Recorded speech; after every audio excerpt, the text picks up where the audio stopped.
this shirt as a birthday gift last year. It glows in the dark, too.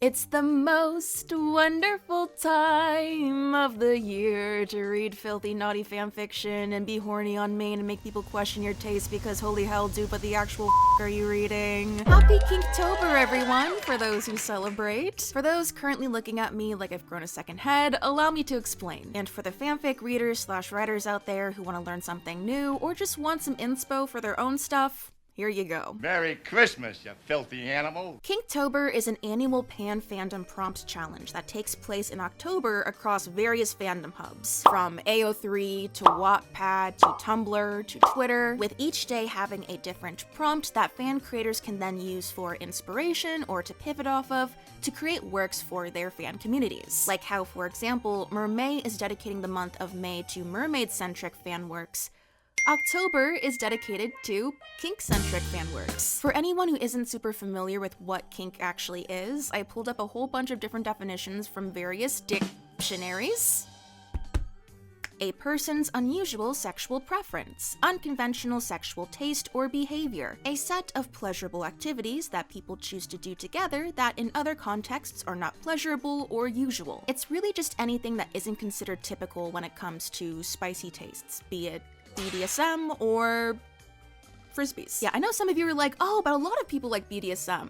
I'm talking about the real world here, guys, not like the fandom bubble that we've cultivated online. This is the gauge you need to use, guys. Like, a lot of things, for instance, Omegaverse, are very, like, circulated online, but if you were to bring that up with a person on the bus, just some rando, there's a very high chance they're gonna look at you like you're insane. Kinktober officially began on Tumblr, of course it did, in 2016, so 7 years ago, and originated from this post by user Sparks Reactor. Yeah, you heard me. You've heard of Goretober and Inktober, so why not Kinktober? Mainly trying this out because I made a joke and was told I had to do it. For anyone who wants to try it out, digital, traditional, and writing is all acceptable, and feel free to switch / skip anything from the list below that makes you uncomfortable. And you can see the original list of prompts as well. I'm actually gonna go through these terms real quick just because I know that a lot of you are curious and may have heard mixed definitions online, and what am I but a humble educator trying to clear the air. So disclaimer, warning, feel free to skip ahead of this section if any of these squick you out. It's time for please don't demonetize this, YouTube.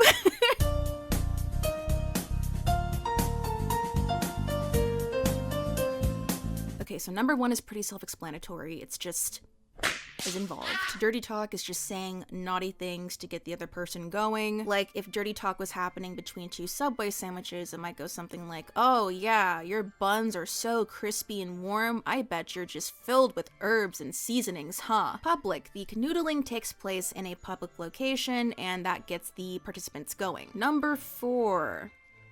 I'm trying to think of like a sacrifice to portray this. I am so sorry, Luigi. Okay, so Luigi is surrounded by various people. They all arrive at the station onto him. Just like ectoplasm, everyone onto him.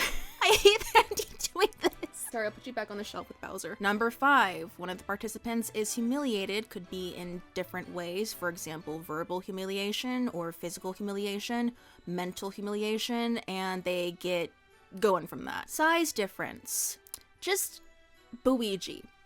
Imagine Luigi. One is really big, one is really small. Could be a height thing, could be a nether region thing, maybe both. Both is good. Number 7. Think of a donut hole, could be any donut hole, being filled with cream. Cream. Number 8. Latex or leather is involved in some way, be it a bodysuit, thigh highs, or stockings. Just the materials are involved, and these materials can get people going due to their feel or appearance. Number 9. No. Number 10. Think of like the train as like almost arriving at the station and then drawing back, and then almost arriving and then drawing back, a little more back, then almost there and then back, over and over and over again. Number 11. Either inflicting pain gets you going or receiving pain gets you going. Number 12. Fetch me my coat. Yes, master. Number 13, playing doctor after hours. Number 14 could involve blindfolds, soundproofing, anything to cut off the senses. That sort of helpless feeling gets a lot of people going. 15. How do I... Okay, well, I have a can of hairspray here, so just imagine this is a male appendage. And, you know, that's the stuff coming out, and so sounding is when you have a stick or a metal rod, and then just... 16. Wax is involved, so like melting candles on someone. Bit of temperature play there as well. 17. Blood or viscera is involved, and that can get someone going. Like, I don't know, very mild scenario, someone punches the other person, gets a nosebleed, and then, oh wow, I'm ready to go. 18, I feel like a lot of people know about that one already. 19.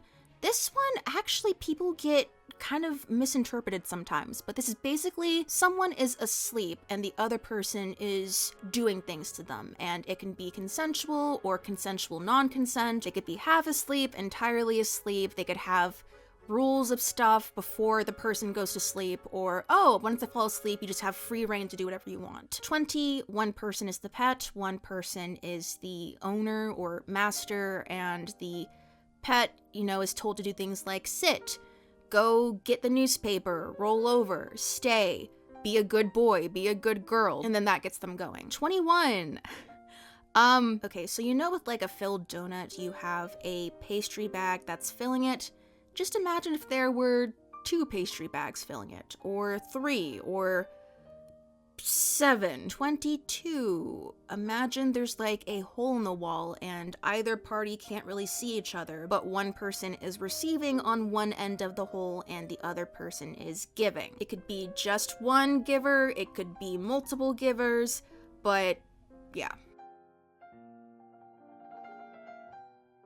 Number 24. Someone's doing their thing and another person is watching them do their thing without actively participating, but the act of watching them is getting them going. The person who's doing their thing is the exhibit that the other person watching is enjoying the show. 25. Putting bootlicker to a whole new level. Number 26, there's 2 versions of this, one being where character A blows smoke into character B's mouth, kind of like a smoke kiss. And then the second one is going back to, I guess we're gonna use the hairspray and donut hole metaphor here. It's when, say character A's donut hole is being punctured while their hairspray can is also being used. Character A's positioning and motion of using the donut and hairspray can is reminiscent of cocking a shotgun. 27. This one is pretty self-explanatory too. Just think of like when ranchers brand cows and the brand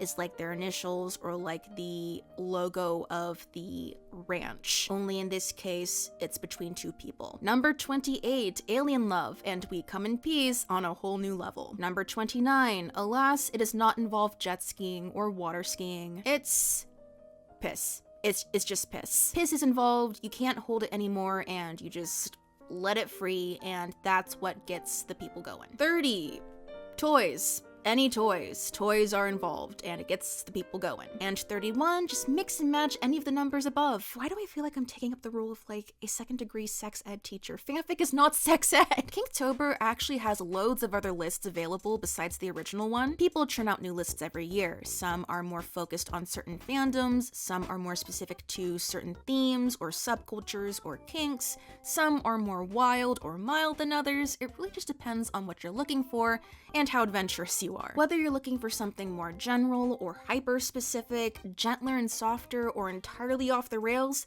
there will be something out there for you. And if Kinktober just isn't your scene, that's entirely okay. There's actually plenty of other themed prompt events going on in October. There's Flufftober for those wanting cute autumn shenanigans, Wumptober for those wanting all the hurt comfort for their favorite characters, Monstober for the monster lovers, which actually has a fair amount of crossover with Kinktober depending on the prompt list. Not that I know, of course. And Goretober for the blood and guts aficionados out there, of which I am not one of. October has a lot of options for whatever you want to create or partake in. But as I'm sure you can imagine with the fanfic crowd, Kinktober is incredibly popular for a reason. For a lot of readers, specifically smut enjoyers with particular tastes, it's basically Christmas. The perfect excuse to indulge in perhaps some of the more unusual tropes and tags out there. Who knows, maybe you'll discover something new about yourself. So, how does one create content for or find content for Kinktober? Well, if you would just like to browse through fan works like fan art or fanfics or fan edits, you can just go to the Kinktober or Kinktober 2023 hashtags on whatever social media platforms you like to lurk on. On TikTok, you may just have to type in the word Ktober because you can't say the word kink on TikTok, and not gonna lie, seeing people refer to Kinktober as Ktober over there, it's giving me a little bit of psychic damage. It's like the segs thing all over again. I hate looking at that word. It gives me the heebie-jeebies. Curse you, Clock app. On AO3, there will actually be collections of fics for Kinktober that you can contribute to or pilfer through. And you can look at collections from years past as well. If you want to write or draw for Kinktober, first find a list of prompts that speaks to you. You can do one prompt a day, excluding any that squick or ick you out if there are any on the list. Writers, you can do one chapter a day or one-shot a day per prompt, or really, you can just write for whatever prompts feed your brain rot the most. Some lists will have multiple prompts you can choose from for the day, or you can incorporate all of them into your daily prompt, or you can do one work for all of them if you're feeling ambitious. For future reference, if you know it's going to be tricky for you to keep up with a prompt per day, but you want to try to do every prompt, then look at these lists ahead of time because a lot of people will release them in September so that when October finally hits, you already have everything written or drawn out and you can just post one per day. That way you don't have to worry about drawing or writing daily. But also don't feel like you have to post every day in October if you don't want to. I know a lot of people end up posting their Kinktober stuff in April because they didn't get around to it until then, or they just wanted to extrapolate upon ideas that they got in October and put more time into it. Hell, this year there were 2 or 3 AO3 authors I follow that turned a couple of their Kinktober one-shots into giant multi-chapter stories because they just wanted to do more with them. You could write or do art for a multitude of different fandoms or ships or self-insert scenarios, or you could stick with one. Honestly, there's no hard rules. It's not a competition. It's a self-challenge for those who want to make stuff in the spirit of the season. Just think of the prompts as guidelines or inspiration that you can follow or twist to whatever you want to write or draw or create. It's all about casting aside guilt and pressure that comes with wanting to make stuff and having fun with it. On a more serious note, I do want to mention some logistical things. Kink itself is all about consent and communication. It's already a hush-hush topic IRL, and so when you put it into a semi-anonymous fictional setting online, it can explode. So if you decide to participate in or look through Kinktober content, just be aware that there is a very high chance that you will come across things that are not to your personal tastes or that you may find strange or you just aren't super knowledgeable on. It's literally in the name, Kinktober. Anything that is unusual or unconventional, sexual taste preference or behavior-wise. Basically,